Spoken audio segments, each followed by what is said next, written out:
Bonjour à tous, c'est Hugo, j'espère que vous allez bien. Aujourd'hui, une nouvelle vidéo où je vais vous présenter une stratégie ICT en 3 étapes pour des setups à forte probabilité. Je vais vous donner les 3 étapes que je fais d'ailleurs personnellement à chaque fois avant de prendre position pour des setups à très forte probabilité et surtout pour comprendre une logique de marché. On commence directement. La première étape, c'est d'avoir une target claire. On me dit toujours, Hugo, c'est quoi le meilleur setup? Hugo, c'est quoi la meilleure entrée? C'est pas ça qui compte. La meilleure chose que tu puisses avoir pour un trade à forte probabilité, c'est avoir une target claire. Parce que si tu as une target claire, le marché a une énorme chance d'aller là-bas. Et donc, que tu rentres sur un fair value gap ici, que tu rentres sur un breaker là, que tu rentres sur un OBM5 là, tu auras la direction jusque là-bas. Donc, sauf si vraiment tu as un SL de 1 pips qui te sort en 2 secondes, le marché ira directement là-bas. Donc c'est pour ça qu'avoir une target magnifique, c'est super important dans son trading. Donc tout simplement, avoir une magnifique liquidité à targeter. C'est tout simplement les liquidités externes. Ici, si on retrace là, tu vas aller viser le plus haut qui est là. Et quand tu vises ce plus haut ici, tu quittes ton ordre. C'est l'avantage, tu sais aussi à quel moment quitter. Parce que le problème, c'est quand tu trades les retracements. Là, on a une expansion principale et là, tu as une petite confirmation ici, un MSS M5 et ça va aller à la baisse, il n'y a pas de souci. Par contre, qu'est-ce que le marché va viser? Ça se tombe ici, j'ai 3 fair value gap différents. J'ai un busy là, un autre là et un autre là. Et c'est ça la difficulté de trader les retracements. Tu sais pas où le marché va s'arrêter. C'est impossible de savoir. Là, il peut aller là, se retourner ici. Il peut faire ça, faire une mèche énorme là et aller là-bas. Des fois, il est tellement bullish qu'il ne va même pas retourner en discount, il va s'arrêter là. Donc c'est ça la difficulté de trader les retracements, c'est que tu n'as pas une target super claire, super nette.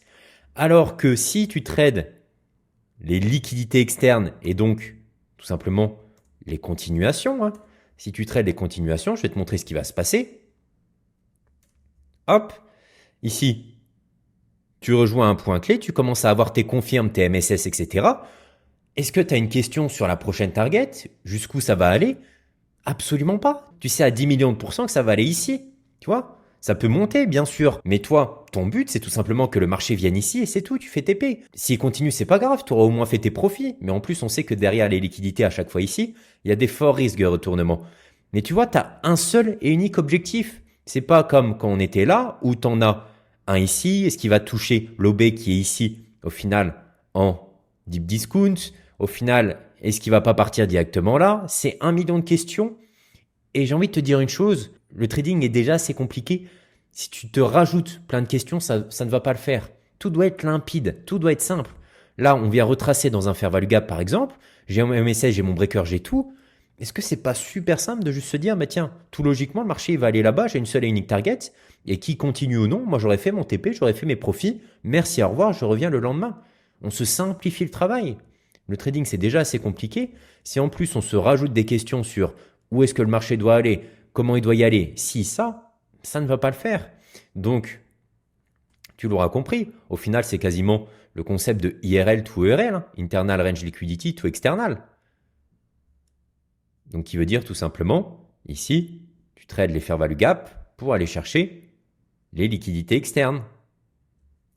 Ici, nouveau retracement, fair value gap pour aller chercher les liquidités externes. Tu as un seul et unique objectif à chaque fois.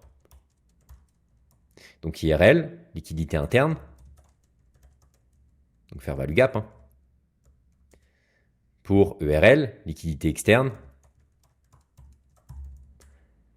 Et donc buy side liquidity ou sell side liquidity. Donc nous, c'est ce qu'on veut comme schéma. On ne veut pas faire le schéma inverse qui existe aussi. Hein. Ça existe aussi, mais on ne veut pas faire ça, nous. Parce que c'est 10 fois plus dur. C'est ce que je te disais, ça c'est trader les retracements. D'aller trader de ici jusqu'à là. Oui, mais encore une fois, là je t'ai fait un schéma qui est comme ça, ok? Mais si le marché il s'arrête ici, et au final qu'il ne revient même pas en discount, ou bien qu'il touche à peine les 0,50 et qu'il ne revienne pas ici, ou bien qu'il vienne ici, tu vois, trop de questions. Alors que là, IRL to IRL, on tape ici, on est en zone discount profond, tu attends ici tes confirmations et tu vises cette unique target. Donc liquidité externe, super simple. Donc buy side liquidity, sell side liquidity, tu as bien sûr equals high equals low. Donc des hauts et des bas qui sont au même endroit et tout ce qui s'ensuit. Regarde, je vais te montrer un exemple. Est-ce que ici on n'a pas une target super simple actuellement quand on est là sur le marché? Vraiment quelque chose de super évident. Eh bien, on a ici cette sell-side liquidity. On a la prochaine liquidité externe. Et là, on voit que le marché commence à rejeter. Tu vois, c'est 100 fois plus simple de trader ça plutôt que trader ici. Tu vois, tu trades après la prise de liquidité. C'est bien beau. Ici, tu vas aller chercher de l'achat. Mais où est-ce que tu vas viser? Tu sais pas où le marché il va aller là-bas. Est-ce qu'il va s'arrêter ici, sur l'order block ici? Ou est-ce qu'il va prendre cette liquidité là-bas? Ou est-ce qu'il va aller chercher là-bas? Tu vois, tu sais pas. Alors qu'au final, si tu trades l'intérieur du range pour aller chercher l'extérieur, c'est 100 fois plus simple. Parce que tu as une seule et unique target à viser. Donc, dès lors que tu as des confirmations ici qui vont te dire que ça va partir à la baisse, eh bien, le travail devient beaucoup plus simple. Tu as ici une target super évidente, cette liquidité externe. Et bien sûr, cette liquidité externe qui correspond à Previous Daily Low. Donc, au final, ici, regarde, on aura fait une énorme manipulation. Énorme mouvement haussier. On vient prendre tous les sells.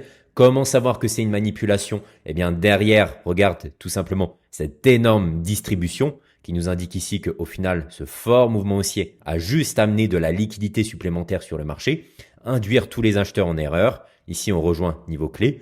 Qu'est-ce qu'on fait sur la dernière bougie ici tout en haut? On vient faire une bougie de CRT, signe de retournement, et derrière, on distribue fortement. Donc, au final, on repasse sur un biais bearish. Hop, ici, qu'est-ce qu'on vient faire? On vient retoucher les 0,50, on retrace. Et là, c'est exactement la même chose. On vient continuer ce momentum baissier.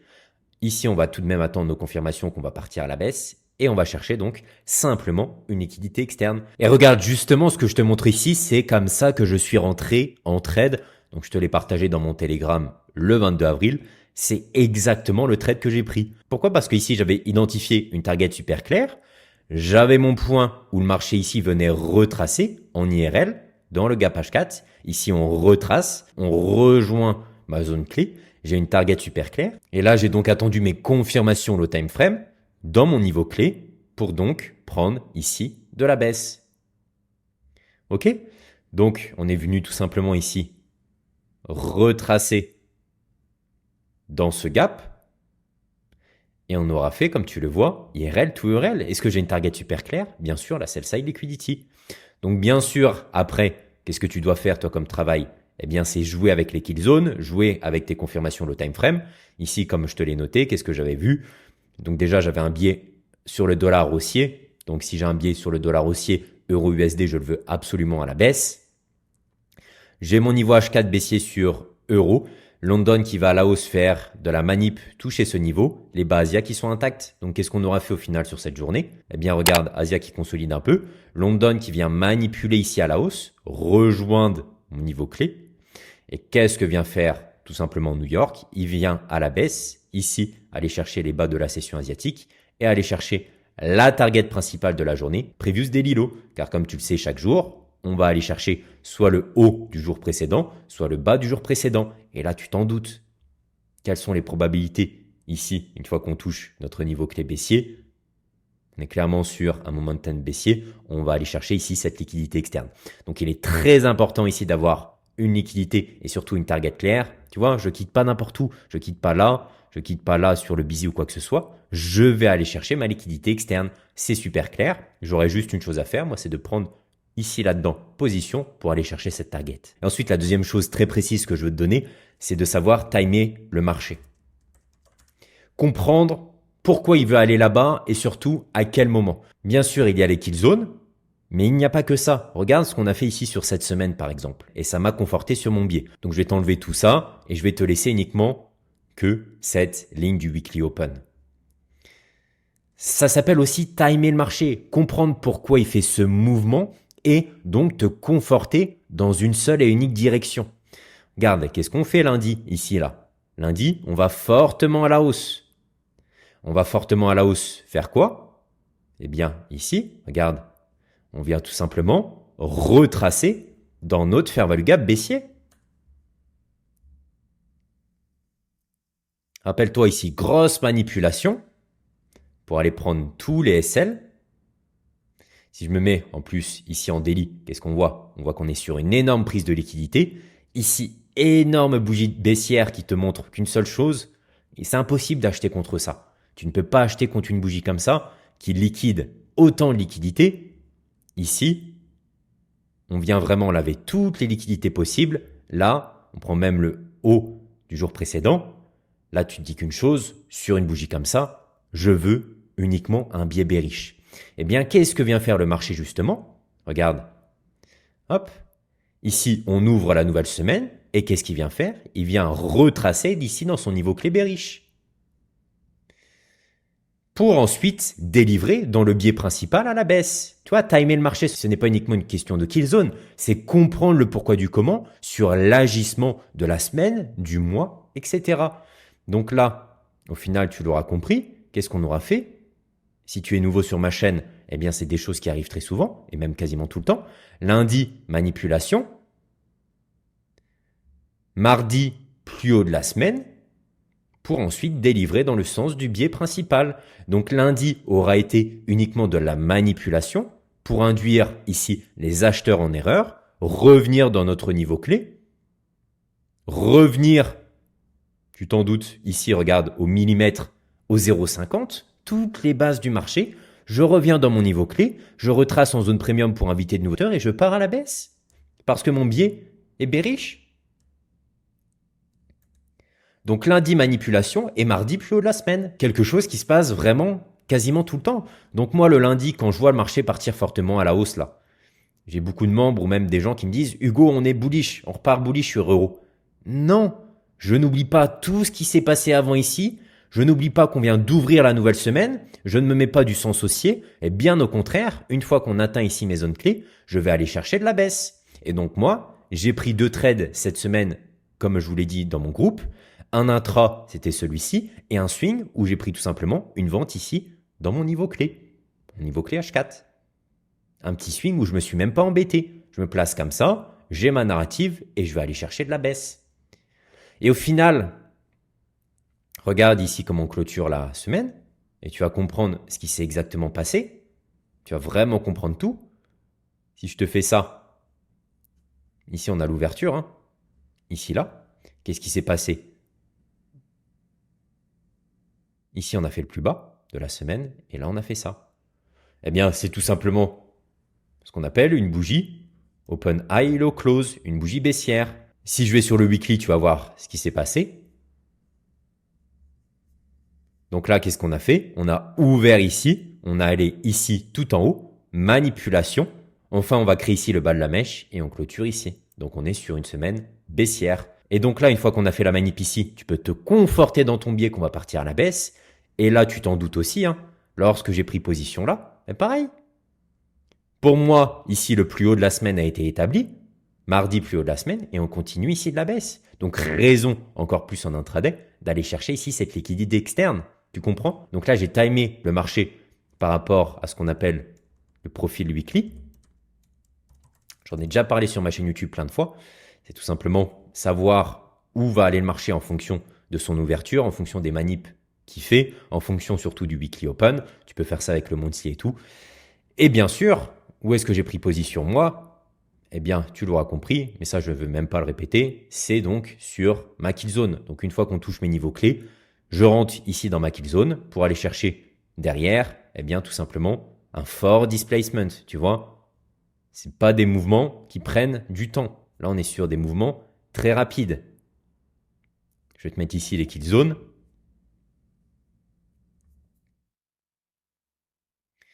Tu vois, dès lors que ici, et c'est au millimètre, hein, dès lors que New York démarre, regarde la bougie d'ouverture de la kill zone New York, qu'est-ce qui se passe? Direct, grosse baisse. Et derrière, énorme baisse. Là, si tu n'as même pas eu le temps de te placer, tu peux à vrai dire ici même reprendre un autre trade. On vient retracer encore une fois. Toujours pareil. Toujours pareil. En premium, faire value gap et on va chercher de la baisse. Regarde, si tu es trader court terme, j'ai envie de te dire, le mouvement que je te montre là, ce mouvement, on va chercher la liquidité externe, on retrace ici et tout. Bah, tu l'as même ici sur le court terme. C'est toujours pareil. Je vais me mettre en 15 minutes. Regarde, quand on zoome bien, qu'est-ce qui se passe? Et on vient tout simplement ici retracer l'expansion. On voit au final ici qu'on a fait une cassure de structure de marché. Hein. On faisait une petite hausse, là, retournement complet. Comment on sait qu'on va partir fortement à la baisse? Regarde cette énorme baisse. Ça te montre que ça veut partir à la baisse, comme ici. Regarde, c'est exactement les mêmes mouvements. Hein. C'est pour ça que le trading est fractal. C'est-à-dire que là, je te montre un graphique 1 heure, mais ça pourrait être un graphique 1 minute, comme je viens de te montrer. Énorme baisse qui montre une seule et unique direction. Donc là, sur mon 15 minutes, même chose. Si tu rentres ici, où est la prochaine liquidité? Ici. Donc tu peux, j'ai même envie de te dire, tu peux même faire un trade tout simple. Ici, tu as ton fair value gap. Tu attends tes confirmations low time frame, par exemple sur les plus petites time frame. Ici, tu as un fair value gap haussier. Donc dès lors qu'on va l'invalider, tu pourras aller chercher la baisse jusque là-bas. Donc là, une belle bougie. Regarde, tu le vois, hein. Là, ça pousse déjà, une belle bougie. Et dès lors qu'on clôture en dessous, tu peux donc aller chercher de la baisse jusqu'à la prochaine liquidité. Et là, tu vois, on est vraiment focalisé sur le court terme. Et donc, regarde, ici, tu retraces sur ton IFVG. Et à partir de ce moment-là, tu délivres jusqu'à la prochaine liquidité. Donc, tu vois, tu as plein de trades possibles sur une journée. Soit tu prends le petit mouvement ici, soit tu prends le mouvement que j'ai pris un petit peu plus long terme, parce que je voulais pas m'embêter et j'avais pas le temps d'être sur mon écran, donc j'ai joué un petit peu plus long terme, où j'ai pris ma position là, jusqu'à la prochaine liquidité. Tu vois, c'est exactement le même modèle qu'on a eu ici en interne. Donc sur une journée, tu as vraiment beaucoup de possibilités. Par contre, ce que tu dois retenir, c'est que les deux trades ici partent bien dans le même sens. Ils partent les deux à la baisse. Pourquoi? Parce que ici, j'ai une target externe principale, parce que j'ai timé le marché et le marché me disait qu'on allait partir à la baisse. Donc tu vois, c'est exactement ce que je te disais au début de la vidéo. Une fois que tu as la direction, une fois que tu as la target, il suffit juste de ne pas avoir un SL trop petit, parce que là, encore une fois, tu peux avoir la direction, mais juste parce que tu colles tes SL, ou tu scalpes, ou tu essaies d'être trop précis, ben hop, ici, tu te fais sortir par une mèche, et au final, ça part dans ton sens. Donc quand tu as la direction et quand tu as des bons stops, le trading devient tout de suite beaucoup plus simple. Donc je te fais un petit récapitulatif. Le premier, c'est avoir une target claire. Parce que tu vois, encore une fois, j'insiste et c'est vraiment très important, quand tu as une target claire, que tu prennes position là, là, sur London, sur New York, ici sur le retracement, le marché, il va aller là. Donc avec un bon SL, tu seras dans la bonne direction. Et tu auras compris que ici, c'est Previous Daily Low, le bas du jour précédent, une target évidente. Et là, peu importe où tu prends position, tu devras quitter ici. Et c'est bon, le job est fait. J'ai fait mon trading, j'ai fait mon argent. Merci, au revoir. Donc target clair, super important. Deuxièmement, timer le marché. Donc via tout ce qu'on a vu.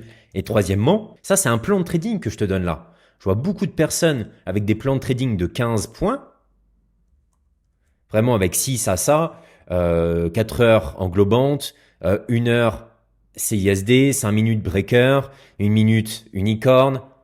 Ça n'en finit pas. Premièrement, tu n'as jamais de prise de position qui respecte les 15 points parce que le marché n'est jamais parfait, il est différent chaque jour. Tu as énormément de chances de le louper parce que s'il est là sur le marché, il faut que tu sois là au millimètre et à ce moment-là précis. Et surtout, tu as énormément de choses de ne pas respecter les 15 points. Parce que c'est un enfer. Le trading devient beaucoup plus compliqué si tu as 1 milliard de points respectés. Si tu as un plan de trading simple et que tu comprends les choses, c'est 100 fois plus simple. Mon plan de trading, moi, il est aussi simple. Target clair, timer le marché intelligemment. Et troisième, attendre mon CISD dans ma direction. Ça, c'est un plan de trading solide où tu t'arraches pas les cheveux, où tu viens avec une narrative claire, où tu comprends facilement les choses. Je t'ai mis vraiment dans l'ordre de l'importance. Pour moi, avoir la target claire, c'est vraiment le plus important. Peu importe où tu prends position, ça partira dans ta direction.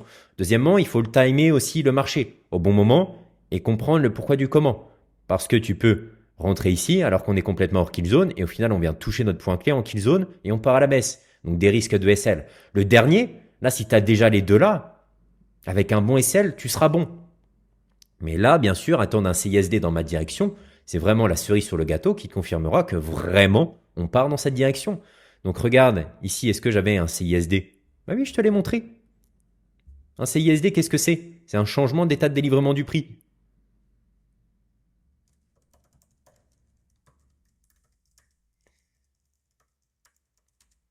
Et crois-moi, hein, Moi, j'ai commencé mon trading, je voulais un plan de trading de 15 lignes, vraiment tout respecter au millimètre, mais ça ne marche pas sur le long terme. C'est justement le but du marché. Le marché est différent chaque jour, il n'est pas parfait. Et un plan de trading simple, peut-être tu peux rajouter encore quelque chose, mais c'est la simplicité qui paye. Si tous les jours tu dois rechercher 1 million de points, tu commences ensuite à te perdre entre ta vision haussière, baissière. Si le marché fait quelque chose de différent au millimètre mais qui respectait toutes les conditions, est-ce que tu rentres ou pas? C'est compliqué. D'après moi, il faut faire vraiment, vraiment simple. Se concentrer vraiment sur l'analyse de technique, la fluidité. Donc le changement d'état de délivrement du prix, qui veut dire que le marché passe de bullish à bearish via des confirmations. Et donc, tu l'auras compris. Si ici, je ne retrouve plus le texte, mais si ici j'ai une target claire en bas, encore une fois. Si ici je sais que le marché il va aller là, j'ai une direction super claire. Si en plus j'ai timé le marché et que j'agis intelligemment, il suffit tout simplement que j'attende que le marché ici me montre qu'il va partir à la baisse sur le court terme et j'aurai donc toutes mes probabilités. Aujourd'hui, je t'aurais donné une stratégie à très forte probabilité, comme je te l'ai dit. Tu vois, c'est pas une stratégie au millimètre où c'est ISD à 14h31, tu dois prendre ça, ça, ça. Non, là, c'est vraiment quelque chose que je te donne qui fonctionne, peu importe les conditions de marché, et qui fonctionne maintenant comme il y a 2 ans. Parce qu'on sait que les marchés ont changé. Maintenant, je t'ai fait une vidéo là-dessus. On est beaucoup plus sur le court terme, on est beaucoup plus sur la réaction. On a beaucoup moins de fortes expansions avec Trump et aussi beaucoup moins de calendrier économique qui a un impact sur le marché. Donc tout ça change. Mais ça, regarde, cette stratégie s'appliquera toujours de la même façon. Ça, c'est un plan qui marche sur le long terme. Donc, on va se remettre ici sur... Hop. Est-ce que j'avais mon CISD? Parce que là, au final, le marché est haussier. Hein. Ici, j'ai un fair value gap haussier. Moi, je suis fortement baissier. Tu vois, avec tout ce qu'on a vu, là, je suis fortement baissier. Je sais qu'à partir de ce moment-là, le marché il va aller à la baisse. Par contre, le piège, c'est que ici, plein de fois, fais attention, le marché ici peut rebondir pour aller à la hausse. Donc là, tu es un petit peu trop pressé. Mais au final, tu auras tout bien compris. Hein. On est revenu en premium, tu auras tout bien compris, mais tu es juste un petit peu trop pressé. Regarde, tu mets ton SL là. Donc là, pour le coup, on l'a vu, ce sera passé. Mais crois-moi, plein de fois, qu'est-ce qui va se passer? C'est que ici, hop, on viendra reprendre ton stop et ensuite on part. Donc là, c'est vraiment la cerise sur le gâteau là. La prise de position, c'est vraiment la cerise sur le gâteau. Donc tu attendras tout simplement ton CISD. Donc ici, que ton busy, voilà, se transforme en IFVG. Une simple confirmation comme ça, qui suit la direction des 2 points précédents. Et donc là, tu mets ton short et tu vas viser la prochaine liquidité. Donc on avait vu qu'on avait celle-là sur le court terme. Si vraiment tu as une très belle vision, tu peux aller chercher ici. Et donc tu as un magnifique trend. Ici plus haut, exactement pareil. Là on est un peu plus sur les plus hautes time frames. Regarde, ici le marché est censé aller à la hausse. On a quoi? On a un order block là. Tu vois, là tu es sur une config haussière. Je sais encore une fois, et je savais à ce moment-là que le marché allait à la baisse. J'ai ma sell side ici. C'est limite, je me connecte sur le marché, c'est la première chose que je mets sur mon graphique. Je mets ma sell side. Je sais que le marché ira là aujourd'hui par toutes les confluences que je vous ai données. J'attends juste mon départ qui me confirmera que j'irai à la baisse. Et donc, qu'est-ce que j'ai attendu? Ici, tu as ton order block bullish. Eh bien, tout simplement, dès lors qu'on vient clôturer ici en dessous, on a donc ici un mitigation block qui vient s'ajouter sur le marché. Ce n'est pas un breaker block. Pourquoi? Parce qu'ici, hop, je ne prends pas la liquidité. C'est un mitigation block. J'ai même du coup ici cette bougie haussière qui devient un order block baissier. Là, c'est un petit peu plus avancé, mais là, cette bougie haussière, on clôture en dessous, donc c'est un order block baissier. Et donc, j'aurais eu mon CISD. Pourquoi? Parce que là, le prix n'a pas respecté un order block bullish. Il vient même créer ici un order block bearish. Et donc, j'ai un changement d'état de délivrement du prix. Et rappelle-toi, encore une fois, timer le marché, ça veut dire comprendre tout ce qui s'est passé. Qu'est-ce qu'on vient faire là? C'est sur un ZIA, London qui vient toucher mon gap 4 heures que je t'ai montré, qui vient faire ici le plus haut de la journée. Là, j'ai mes confirmations qu'on va aller à la baisse. Et n'oublie pas que ici, j'avais ma target qui était déjà mise depuis le matin. Je veux que le marché aille là-bas. Donc, j'attendais juste mes confirmations pour aller à la baisse. Je pense que tu as compris. Et je pense que là, tu comprends que le trading, c'est logique. Bien sûr, tout ça n'est que probabilité, le trading n'est que hasard, mais tu comprends qu'en ayant un plan comme ça et en ayant une logique comme ça sur le marché, ça fonctionne, c'est obligatoire. Donc là, ça paraît peut-être facile parce que c'est moi qui te le montre et que j'ai 5 ans actif en trading à toujours regarder le marché, donc pour moi tout ça paraît logique, mais c'est pour te montrer qu'il est possible de faire des choses avec une belle compréhension sur le marché. Et je pense pas que ce soit non plus ultra compliqué. Ici, manipulation, on laisse en plus les basiers attaques qui sont une très très bonne target, mais on a ici cette target principale, donc là, c'est ISD. Donc on vient retoucher ici ta zone clé sur le début de la session New York. Tu vois la zone clé qu'on avait mise là, et à partir de là, tu prends position, et hop, tu peux partir à la baisse. Donc j'espère que cette vidéo sur les 3 points qui constituent une stratégie à très forte probabilité t'a plu. Je t'invite comme d'habitude à t'abonner, à liker. C'était Hugo, salut.